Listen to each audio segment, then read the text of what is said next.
Okay, hello and welcome to another installment of In Conservation With. My name is David Lindo. I'm also known as the Urban Birder, and today I am here with my guest Juan Benito, and he's got this amazing book out at the moment, which is right here, Birds of the Mesozoic. Tonight is actually sponsored by Leica Sport Optics, as well as CJ Wildlife. So thank you very much.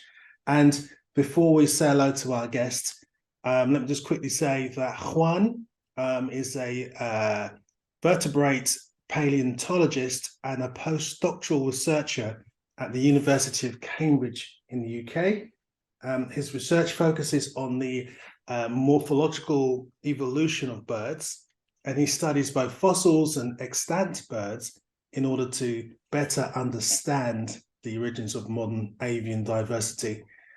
He's also contributed to the description and naming of new species of Mesozoic birds, and is an author of several scientific publications in prestigious journals such as Nature, and his research has received widespread media attention. He's got a keen interest in scientific outreach and has collaborated with museums and scientific exhibitions. So Juan, welcome along to In Conservation With. How are you and where are you?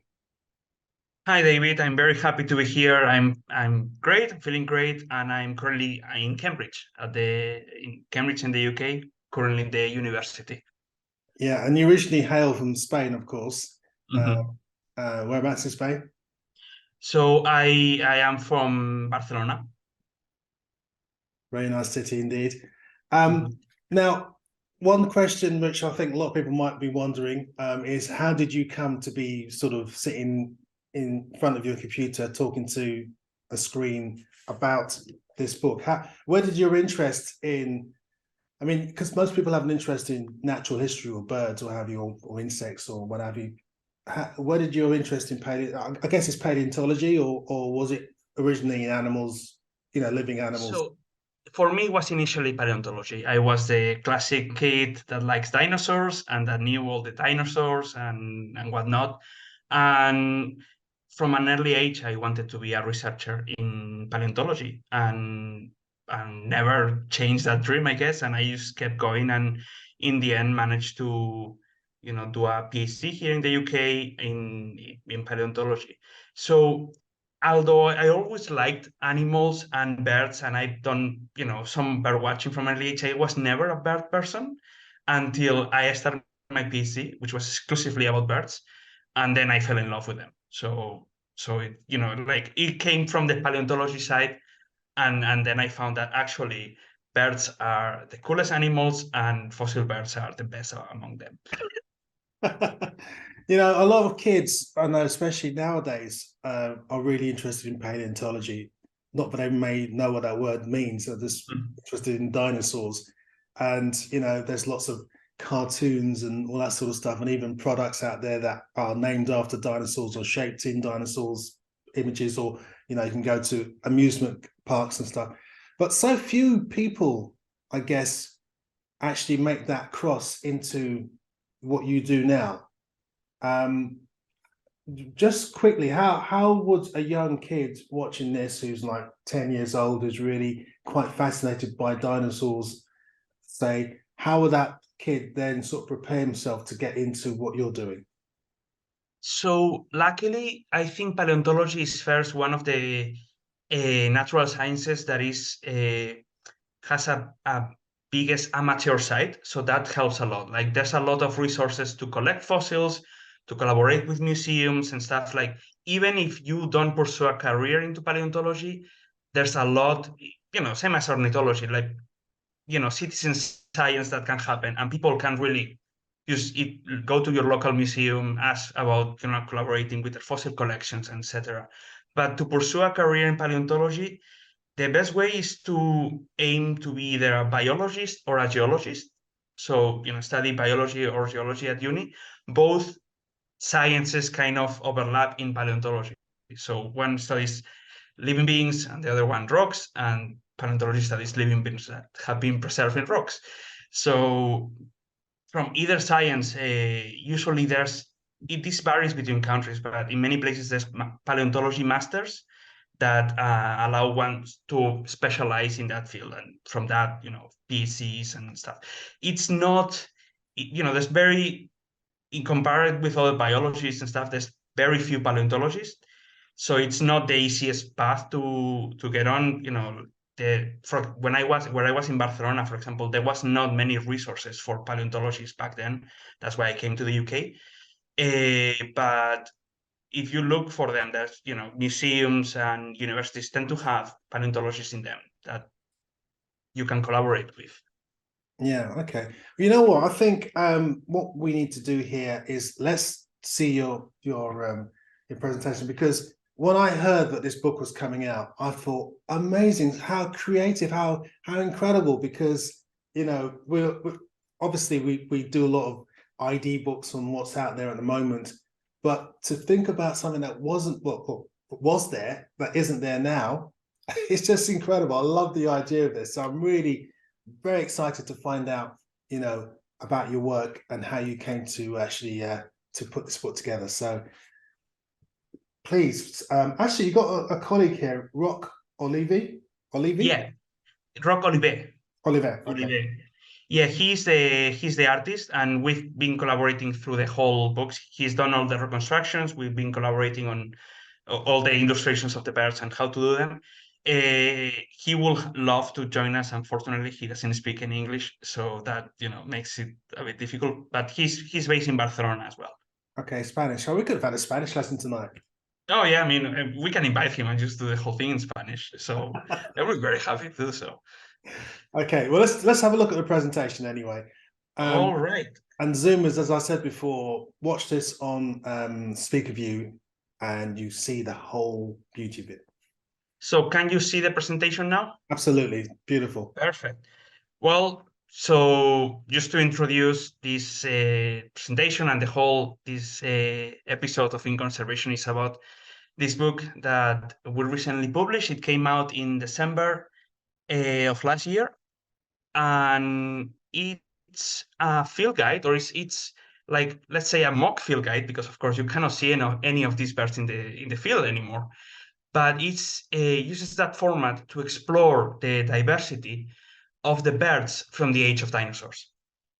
So birds were alive together with dinosaurs back, between 160 and 66 million years ago, and they were very diverse at that time. And the aim is to show readers what birds were like back then, how many different species we know, what is our current understanding of bird diversity from that time, and a bit of what are the tools that we use to understand and reconstruct birds from the fossil record.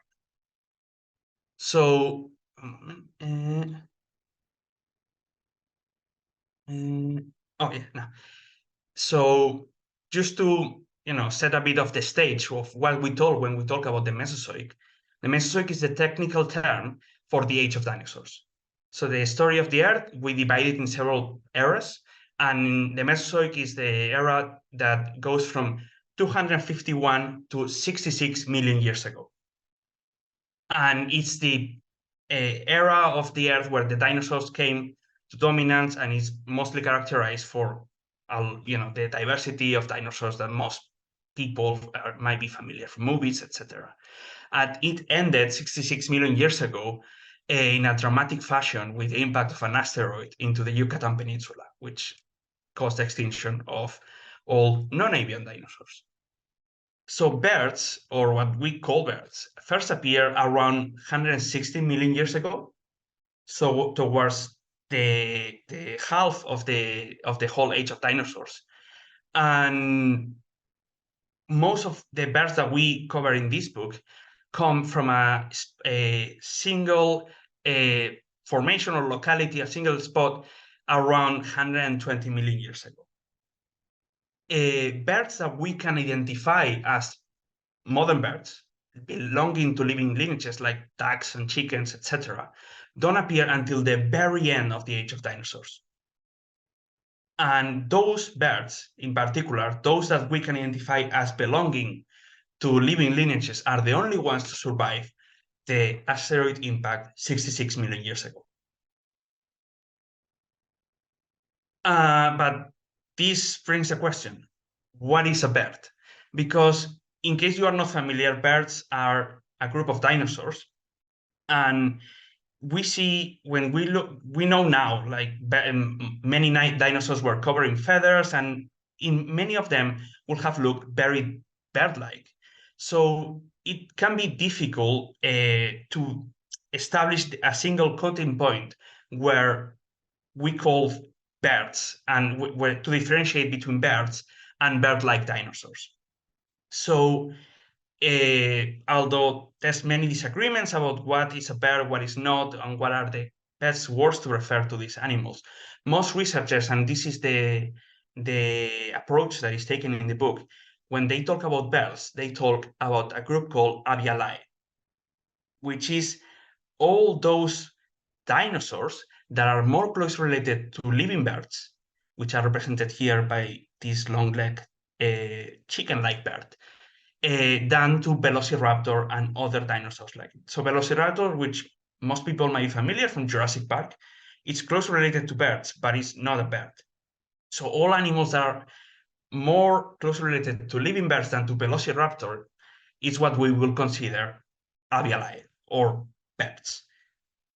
Many paleontologists use phylogenetic methods to estimate the evolutionary relationships between animals. And these estimations vary with new fossils, with new information, with new methods. So exactly where this line is changing all the time. So although we know that many birds from the age of dinosaurs, like Ichthyornis here or Confuciusornis, are very bird-like and are considered to be birds by everyone, other animals that are more ancestral looking, more archaic looking, like these Enantiornithes here, can be, depending on the study, can be considered birds or not. Or, for example, this bat-winged guy, Ambopteryx, which some researchers consider to be part of the bird lineage, and some researchers consider to be in another branch of dinosaurs. In any case, many of these are included in the book, exploring when we consider them to be birds and when not, for completeness, because these animals might be birds, and in any case they represent the first stages of bird evolution. So just to give a brief overview of how the whole discipline of Palaeornithology, the ornithology of the past, has evolved, and why this is a good time for a book exploring bird diversity in the age of dinosaurs. So Palaeornithology, like other branches of paleontology, got its start in the 19th century, late 19th century.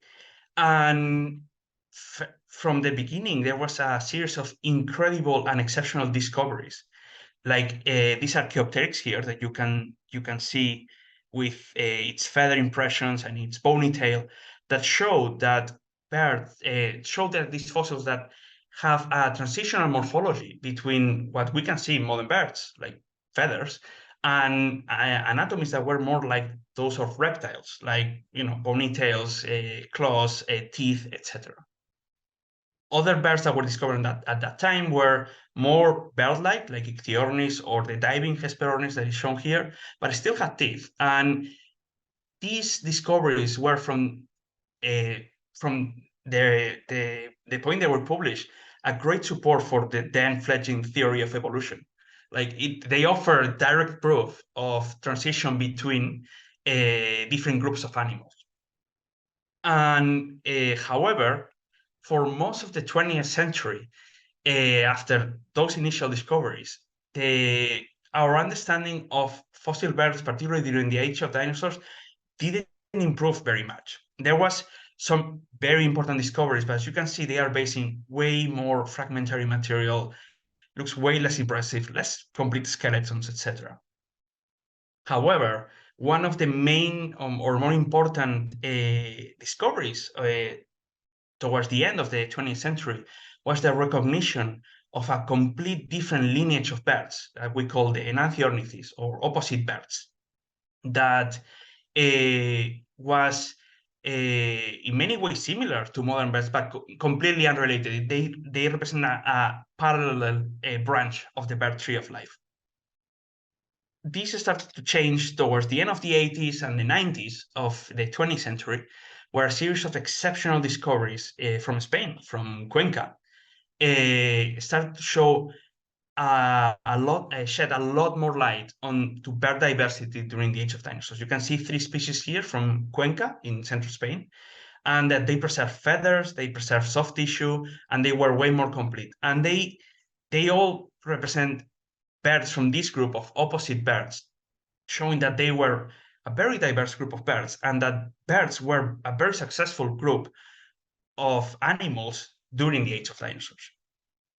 But the mother lode was hit in the late 90s with the discovery of exceptional fossil localities from China. These fossil localities come from a very short interval of 10-15 million years, and they are about the most exceptional and incredible fossils of any time, not only of birds, of any kind of animal. You can see here they preserve feathers, they preserve complete anatomy, they can preserve stomach contents, crop contents, they can preserve evidence of sexual dimorphism, behavior, all of it. And these fossils allowed us to have a much better understanding of what birds were at that time, and particularly also in an ecological and diversity framework, because most of these birds come from the same place. They were not isolated bones here and there. They live together. They allowed us to understand better the ecosystems in which birds inhabit back in the age of dinosaurs. And the problem with these exceptional localities is that, as you can see in this map showing where are the fossils that we have come from, is very biased. Most of the fossil birds that we cover in the book come from China and those specific places, but almost 90% or more of the birds in this book come from the Northern Hemisphere. This is both part of, where the fossils are found and where we discover them, but it also has a sampling bias part of it. Like, researchers tend to find fossils where they work, and the money tends to be in the Northern Hemisphere. And that, of course, bias our understanding of bird diversity at that time. Also, it's important to know that fossils take a lot of specific conditions to form. And therefore, the fossils that we know are just a fraction of the bird diversity or animal diversity in general that was alive at any given time. And in particularly, and the most frustrating part of it, is that the most diverse ecosystems, like jungles and tropical forests, are the ones that might be the most difficult for fossilization to happen. They are so diverse that no animal lasts for very long in a forest floor and doesn't become a fossil. So probably the equivalent to the biodiversity hotspots of the modern day, the equivalent from the age of dinosaurs, we will never know about them. So all in all, everything that we cover here is just a fraction of probably of what was alive during the 100 million years or so of bird evolution during the age of dinosaurs. This mother lode of fossils coming up from China hasn't stopped until for the last 20-30 years. And this book was started in 2019, and since 2019 until the moment the book was published, more than 30 new species were described. And this is not like, we discovered, that there's a cryptic species here. No, like complete new fossils, new families, complete new branches of the bird diversity during the age of dinosaurs. And unfortunately, this means that the book is in a way a snapshot of our understanding of bird diversity at the moment it was written. Luckily, it's still, and it will still be accurate for a long time, but bird discoveries never stop. And this is a problem when doing any kind of book like this. But luckily, a lot of the Chinese fossil bird discoveries have slowed down for the last years. So I hope the diversity covered in the book stays up to date for quite a long time.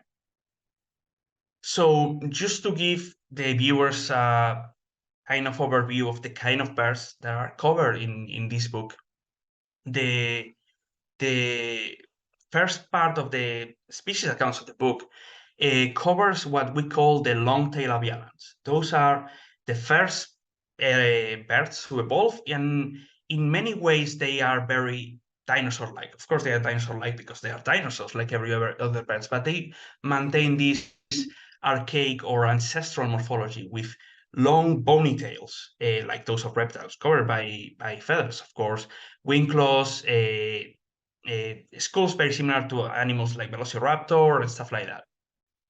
And during the evolution of these long-tailed avialans, there's a gradual acquisition of more bird-like morphologies, but they stay in general relatively archaic. One of the problems with these early birds is that their ecologies and flight capabilities are relatively poorly understood. There's been studies trying to understand how flight evolved in the first place, and it is unclear whether many of these birds were capable of power flight, were gliders, or they could fly, but they have more reduced flying abilities in comparison with those of living birds, etc. In any case, it seems that already in this early stage of bird evolution, many of these birds, regardless of how good at flying they went back to be flightless. And species like this Eosinopteryx here or Palaeor show evidence of being descended from flying or at least more flight capable ancestors and becoming flightless back again, which I think is a very it's becoming flightless is something that birds do all over their evolution in any context, because flight is one of the most demanding biological activities. So you're seeing that just from the moment they started to evolve, birds already try to lose flight at any opportunity that they had. I think it's very interesting compared with how many flightless lineages there are today. Perhaps another important group of birds that is covered in this book is the Pygostylians. As you can see, they already look way more bird-like. And a big component of that is the reduction of their bony tails. The vertebrae, their bones in their tails, become shortened and fused in a pygostyle, which is the bone at the tip of the tail of birds living today. And they also combine a lot of more primitive and advanced features. Some of them lose their teeth, and they in general look way more bird-like. Perhaps the most important bit about this group, which was not as diverse as other groups that we'll see in a moment, is that they are, however, the most abundant birds that we have fossils for from the age of the dinosaurs. This bird here, Confucius ornis, it's known from thousands and thousands of specimens, and Euornithes is known for hundreds of them. And it's currently not really known why these birds in particular are so abundant when other birds from the same places may have one or two fossils. But the abundance of these birds allows us to see things like sexual dimorphism. Like we have specimens with long tail feathers, specimens without them, and size variation, etc. And that allows us to see, even in fossils, reconstruct behaviors like those of ornamental feathers and sexual dimorphism that we see in modern birds. Perhaps, though, the most diverse and important of the bird groups from the age of dinosaurs is the Enantiornithes, which means opposite birds. They are the most diverse group of the age of dinosaurs, and the name, the opposite birds, come for the shape of their shoulder girdle, the shoulder articulation. So in modern birds, this is deep morphology, and if you read the book, you will see this is explained for the non-initiated, which I assume is most people. But just to give a brief overview, in birds today, the shoulder blade, the scapula, has a protuberance that sticks into the coracoid, which is a bone, another bone in the shoulder. But in Enantiornithes, the opposite is true. The coracoid has a protuberance that inserts into the scapula. And this difference between both lineages, which was recognized early on from very fragmentary fossils, allows us to identify a lot of Enantiornithes and shown that they were the most diverse group of birds back then. Most Enantiornithes are very morphologically homogeneous, and in that way, diversity and homogeneous morphology, they can be compared somehow with passerines. They might be like the passerines from the age of dinosaurs. They were everywhere, and most of them look the same. Of course, this is not true for all of them. They were very morphologically homogeneous early in the Cretaceous, when the first fossils, like 120 million years ago. But by the end of the age of the dinosaurs, they were much more. We have less fossils of them, but they are much more different between them. But in general, most of the Enantiornithes that we have good fossils from show to have arboreal ecologies. They have grasping feet, they have big claws, and they show evidence of being adapted to live in trees. The problem that with the similar ecologies and morphologies in Enantiornithes is that the evolutionary relationships are very, very poorly resolved. And this is shown by this tree here. Like you can see, there's all the branches come from a single point. This is in many ways also similar to how we thought about passerines until the advent of DNA techniques. Like when a lot of them are very similar, it's very difficult to reconstruct how they relate to each other. Despite the homogeneous morphology, there's some certain subgroups of Enantiornithes that are relatively well recognized and show common morphologies. And the other main group of birds during the age of dinosaurs is the Euornithes, which means true birds. And this is so because this group includes the ancestors of all birds living today, and therefore are the only group of birds who have survived through the impact of the asteroid 66 million years ago. They are less diverse than Enantiornithes, and they contrast with their arboreal ecology by being mostly aquatic. Most of them that we have reconstructed their ecology are either aquatic or shorebird-like, or are in some way linked to the water. There's at least two lineages in the age of dinosaurs that became diving birds, many of them that have been reconstructed to be shorebirds, many of them that preserve fish inside their crops and therefore piscivorous. And I find this contrast between the two groups, the two most diverse groups of birds from the age of dinosaurs, very interesting. The arboreal, very diverse, passerine-like, and the more aquatic, non-arboreal, and better resolved evolutionary marine aquatic birds, like that are the Euornithes. And the fact that they survive into the modern day through the impact of the asteroid has been suggested to maybe being linked to their aquatic adaptations. Like we know, for example, that one of the things that happened when the asteroid impacted 66 million years ago is that it caused global wildfires, or wildfires on a global scale. Like forests became decimated for hundreds of years, and that obviously affected very much the birds that nested in the trees and that lived in the trees, while the birds that did not might have been able to survive because of that. A recent development that I managed to include in the book by a few months, and I find very interesting as well, is that the impact has been now dated to have happened in the spring of the Northern Hemisphere. And that I think is very interesting as well, because it shows that it might have affected many birds, particularly during their breeding seasons, and that might have made birds and other animals the effect of the extinction significantly worse than it would have been otherwise. So one of the, for someone who is used to field guides on books about birds, one of the most different things that you will find in this book is there's a lot of osteology, there's a lot of bone morphology, because most fossils are just bones. And if you go to a normal bird guide, it's going to be a lot of description about the feathers, flight patterns, the colors, and those are things that we don't know for many of the birds from the fossil record.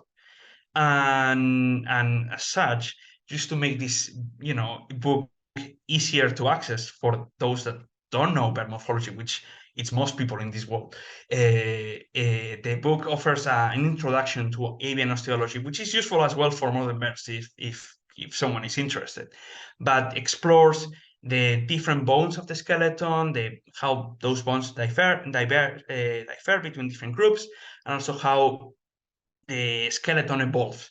As you can see here between these two diagrams here, the skeleton of the earliest birds, which looks very much like a dinosaur, like Velociraptor or something like that, is very different from the skeleton of a bird like a pigeon.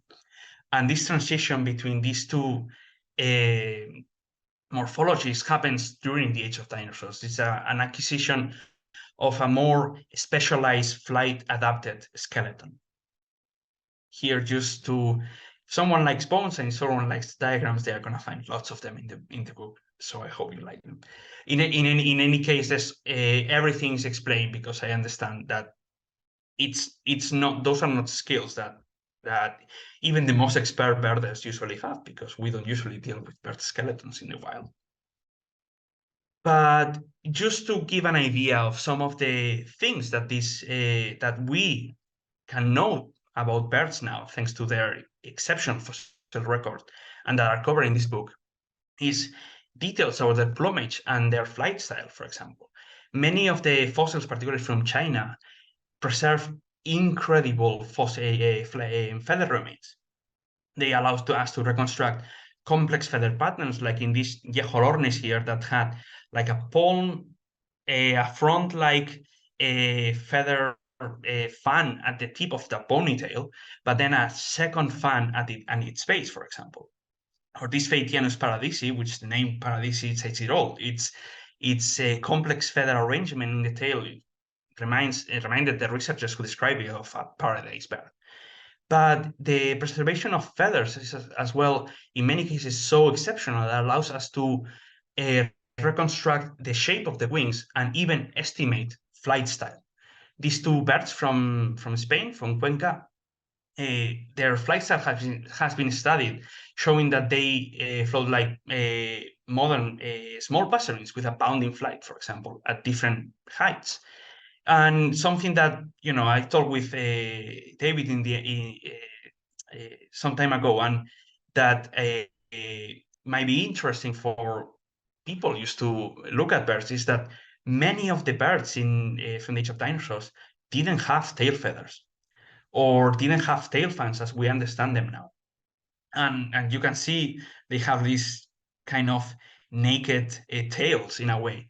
And even many of the ones that did have tail feathers, these tail feathers do not form a functional fan with flight adaptations. And this has been shown also not only from the preservation of the feathers, but from the preservation of muscle tissue around the tail, showing that many of these early birds lacked the muscles and the attachment points to control a tail like we see in birds today. It's not currently clear how this affected their flight or their landing or any of the contexts where birds might use their tails today. But it shows that at least these early birds, when they have tails, they are probably for purely ornamental purposes, like sexual dimorphism, etc. And one of the other things that a lot of these exceptional fossils has allowed us to understand is the diet of many of these birds. Many of them preserve stomach and crop contents, like they include seeds, they include fruit, they include fish, and that's direct evidence of what these birds were doing, or what they were eating. In many cases, they also preserve gastroliths, gizzard stones. Birds eat stones to help with the processing of their aliments, and those stones are preserved in the fossils as well. And in many cases, that allows us to reconstruct the shape and the anatomy of the digestive system. Of course, probably the main difference of that most of the birds from the age of dinosaurs show with modern birds is that they have teeth. And that is one of the main difficulties in the reconstructing how they ate, because in this bird here that you can see, Longipteryx, it has a very elongated snout that might be reminiscent of something like, I don't know, a kingfisher or something like that. But of course, it had teeth at the tip of its mouth, which it's currently unclear how it affected how they ate. But the tooth shape is also useful in many cases to reconstruct their diets. Very curved and big teeth probably had a more predatory impact than smaller, rounder teeth in other birds, for example. And it's something that is also very interesting is that during the age of dinosaurs, many different bird lineages lost their teeth. So it's not something that happened only in modern birds. Many branches of the bird tree of life during the age of dinosaurs, for one reason or another, lost completely their teeth and developed beaks. And it's for me one of the most interesting and mysterious things to happen to birds during that time. Is like why they kept losing their teeth and what adaptive significance that might have had, which we currently don't know. The exceptional fossil record and fossil remains from many of these birds allows us in some cases to reconstruct their growth. Here you can see these species are Archaeorhynchus, which we have juveniles or hatchlings, we have subadults, we have adults. You can see how their skeleton develops, and they allow us to reconstruct how these birds grew. And in many cases, it's very different from how birds grow today. Most birds today grow pretty quick. They, within the first year out of their eggs, they become adults. They grow and this needs a very high and fast metabolism. But many birds from the age of dinosaurs have this, when we cut their bones, we can count lines like similar to when one count lines in a tree that allows us to reconstruct their ages, because these lines, these birds grow over years until they became adult size or anything like, or something like that. And every year they will stop growing when the resources were scarce, like in the winter, for example. And that allows us to see that many of these birds took many years from the moment they hatch until the moment they attain their adult size. In many cases, it's very difficult to know even if there was a maximum size, because they became sexually or reproductively active way before becoming as big as they could be.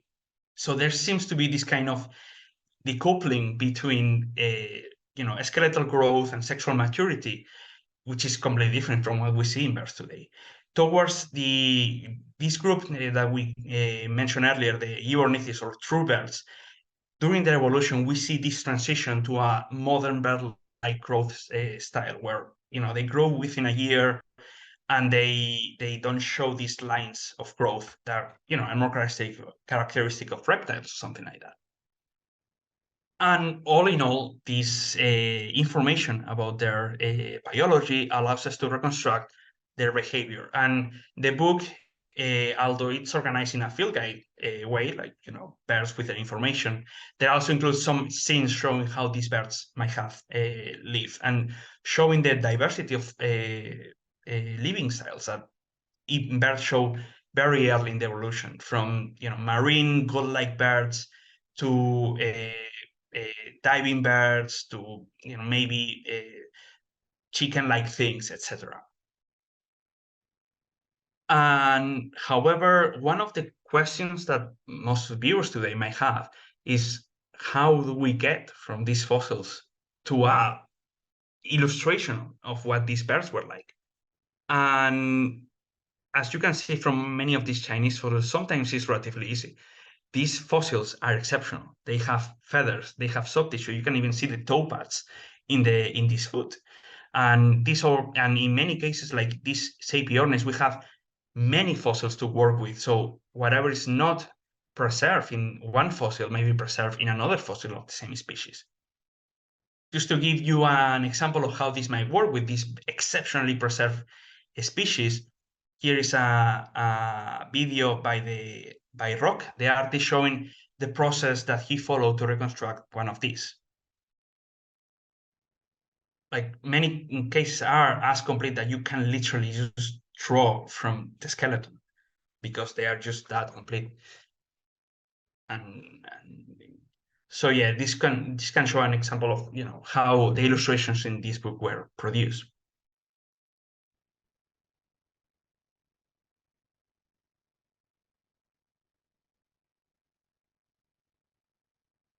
But unfortunately, that is not the case with many fossil birds. And in many cases, their fossil material is way less complete.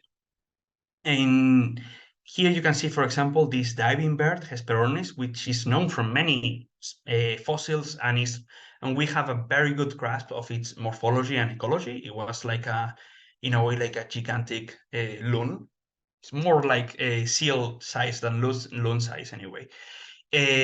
But many of the other members of its close relatives are known just from foot bones. We know they belong to this group because their foot bones are very characteristically adapted to diving. But of course, the rest of the skeleton is missing. Although we didn't include every fragmentary bird known from a single bone in the fossil record, those that their preserved material is very diagnostic and allows us to really identify what birds are we talking about were reconstructed. And in those cases, we use their close relatives and their ecology to infer what kind of appearance they may have had in life. In case of this Prodavis here, we only have, there's 4 different species, but we only have their foot bones. However, we know the whole morphology of Hesperornis, which is a close relative. But we also know that Prodavis was less specialized in diving. And because of that, we reconstructed it like a less adept diver, like perhaps it might still have retained some flying capabilities. And these kind of inferences are made for many birds in the book, especially when we have well-preserved relatives that allows us to infer the morphology of the better preserved ones. And perhaps the question that since the moment we published this book, I've got the most is like, where does the color come from? How do we know the color of these illustrations? And in one of the most surprising developments of paleontology, the answer is in many cases, we know the color because the color is preserved in the fossils. So there's exceptional fossils from China, particularly, that when we look with electron microscopes into the fossil itself, we can see the small cellular organelles that contain the pigments in the feathers. And these are so well preserved that allows us to compare them with the similar pigment organs in modern birds. And in some cases, we only get the pattern, like in this Confuciusornis. We don't know exactly the color, but we know that the pattern in the crest is the way we reconstruct it. But in other cases, we have the complete color. This Kaihong, I don't know exactly how it's pronounced. We know that it was mostly black with iridescent patches in the top of the head, the base of the tail, with brown feather tips in its coverts and the tip of the tail as well. So that amount of detail is actually known for a large number of fossils. You can see here a selection of the fossils that we have good color information. in some cases is exceptional, like this Euornithes. We know that it was black, that the wing feathers were white with black tips, that it had a rufous crest and cheeks. In other cases, we might have only, like in Changsu Euornithes, just the tip of the tail and the wings that it's black. But in general, we have a surprising amount of color information for many of these birds. Something that you might notice here is that most of the birds that we have the color for are dark color or black. And this is because black pigment, black melanin, it's a very resistant pigment. And that's why it survives so well in the fossil record. Just to understand how resistant it is, that's the reason why many birds that are white in color have black tips in their wings, because the melanin is a resistant pigment that gives resistance to those feathers that are black. And that's why we have this bias towards black colors in the fossil record. But in many cases, we don't have that information. And in those cases, we can infer the color based on the reconstructed ecology for those birds. There's many ecologies and ecosystems that are that heavily influence the color and patterns of birds. Like marine birds tend to be they tend to have dark backs and white undersides, and that's by the way they are. So they can be obscure from the top, but and from the bottom from the fish, so the fish don't avoid them. And those birds that we know that live in marine environments have been reconstructed in this way, because that's a pattern that appears in many groups of marine birds independently. Similarly, for example, for desert-dwelling birds or cursorial birds that spend most of the time in the ground, they tend to be brown, they tend to be mottled, they tend to have patterns that allow them to remain hidden or difficult to see. And those birds that have similar ecologies that we know that come from desert environments are reconstructed in that way as well.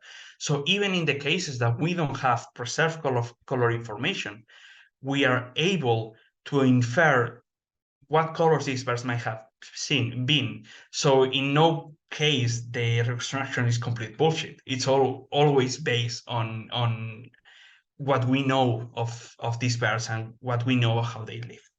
So just so that's just it. And just to finish, if you are curious about everything that we talked about, if you want to better understand the diversity of birds in the age of dinosaurs, and to have a complete introduction to what we know and how we know many of those things, feel free to go get the book. Thank you very much. Excuse me, there could be no better advertisement for the book. What a great talk, and also fantastic insight into how it all came about. And what I've learned from listening to you, I didn't realize that there were, more than one type of linear group of birds, as it were. I thought birds were birds and that was that, which made me think, wow, just imagine if, things were different and we were birding, and some people like the birds that are more closely related to dinosaurs, but I prefer the birds that, it could have been like that. It could have been a whole subsection of interest there, which is no, finally there's only this lineage made it to the modern day, but it might have been another one, or it might, in another world, many of them might have survived. So it's always interesting to see what we lost, but what we gain as well. Do you ever dream of going somewhere really weird, like somewhere no one's been, and walking around a corner and coming across a lost population of these Oh, I will love that. I will absolutely love if somehow we found opposite birds and Enantiornithes living today, because the things we will discover and the things that we will understand about them will be amazing. So you said that the fossils, what we have in terms of fossils and stuff, is a tip of the iceberg, basically. Have you any idea how many species may have existed during that period? I wouldn't even try to estimate it. Like the book right now covers around 210 species, and those are that we excluded species that are not complete enough to do any accurate restoration of them. But I think we probably are talking in the high thousands. Like today we have 11,000 species. We are talking about 100 million years of bird evolution, probably something like that or more. There's researchers that have tried to estimate that for dinosaurs.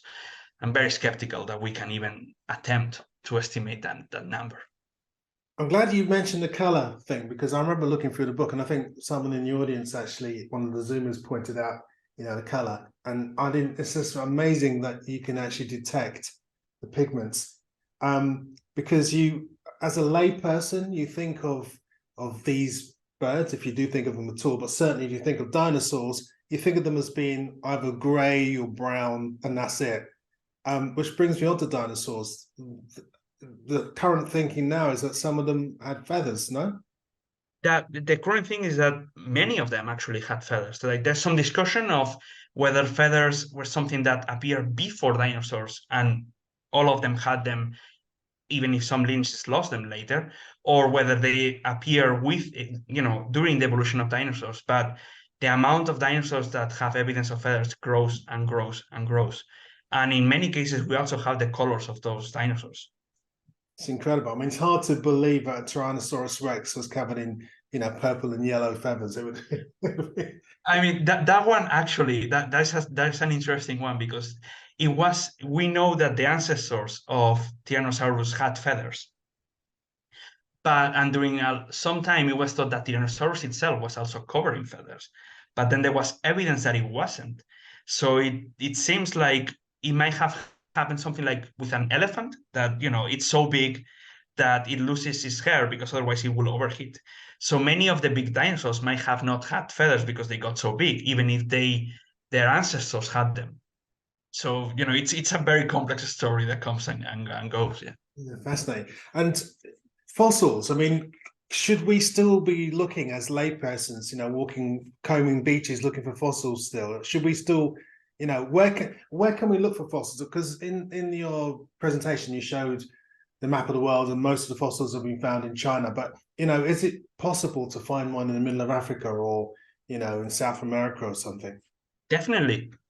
Like in South America, they are still being found. In Africa, I think there's a lack of funding and research effort, not because they don't want to, but it's difficult without funding to do that. But definitely, we should still be looking for them, even as lay persons. Two of them, my favorite birds that are in this book, and they are my favorite because I've been involved in their description, were found by amateurs. Were in the Netherlands. People walking around a quarry. Some people have strange hobbies, and coming across a fossil and donating it to a museum. So they are still being found, and in many cases, lay people are able to find these fossils. What kind of sizes are we talking about here? How big? So many of these birds, particularly the opposite birds, are pretty small. We are talking passerine, like average passerine size, like sparrow to like starling, something like that. Many amongst the biggest flying birds from that time might have been like raven size, maybe, that we have fossils of. But we also have fossils of larger flyless birds. Like probably the largest bird from the age of dinosaurs was this bird, properly named Gargantuavis, and it was very large, like larger than an ostrich, probably. So And it flew. no, that was completely flyless. Among the biggest ones are the diving ones that I've been shown that have been appearing during the talk, like Hesperornis. Those were like seal size, like they were living in the beaches and wherever. The biggest flying birds, unfortunately, didn't live during the age of dinosaurs. So after the impact of the asteroid, there's still 66 million years of bird evolution. that, not everything can be covered in the same book. Hopefully there will be another book covering that. And that's when the biggest flying birds, like with wingspans of 6-7 meters, appear. But those are not during the age of dinosaurs. Wow, it's just incredible when you think about life on Earth, and how long life on Earth has been here, and how many times it's had to reconstruct itself, and how it may have to do so after us hanging out here as well. Yeah, I mean, for me, that's one of the most interesting things, seeing these birds parallels with birds today. Like birds today didn't invent many things. They are just doing what their ancestors during the age of dinosaurs already did, and how that might happen again if we don't manage to solve the currently biodiversity crisis. Yeah, well, that's a whole subject on its own. We are approaching our hour of talking, and there's quite a few questions in the chat, so we're going to tackle those questions in the Q&A. And for those watching this in the future and wondering, what were the questions? Well, all you need to do is join the Urban Birder World community, and you can have access to Juan's questions and answers, as well as all the other In Conservation With programs that we've had over the last 4 years. But Juan, may I ask you, have you a favorite bird from that period? Yes, my favorite bird will be Ichthyornis dispar, which might not look particularly impressive. It's like a gull with teeth, but it's a bird I spent years working on its fossils, and it's very close to my heart because of that. Oh, fantastic. And if you could be anywhere on this planet right now, where would you be? I think I will be in New Zealand. I will love to do a bit of bird watching there. Yeah, me too, actually. I'll come with you. Oh, perfect. That sounds like a plan. Absolutely, we'll work on that. Zoomers, just to let you know that coming up this month. Oh, you're coming as well, Claire, are you? Okay, all three of us will come. Everyone else is invited, by the way, so come along. So coming up on Thursday, the 16th of February, we've got Mike Dilger, who's a wildlife presenter. He's talking about his book in which he searches for 1,000 different types of plants in the year. On the 22nd of February, we have two people from BirdLife Malta, Nicholas Barbara and Alice Tribe, who's been on before actually, talking about protecting the migrating birds in Malta. And then we go into March, and there's a load of different people coming up in March, including Nick Aitchison, on the 30th of March. And he's got his book out, which is all about geese, and it's kind of causing a stir right now. So he'll be talking then. But keep an eye on the list of people to be interviewed in Conservation With, because it's always growing and always interesting and always very diverse and different. So, Juan, muchas gracias por esta noche. De nada, encantado. And Zoomers, thank you very much again for being here tonight. Please stick around for the Q&A if we're live here, but for the future, all I can say is keep looking up.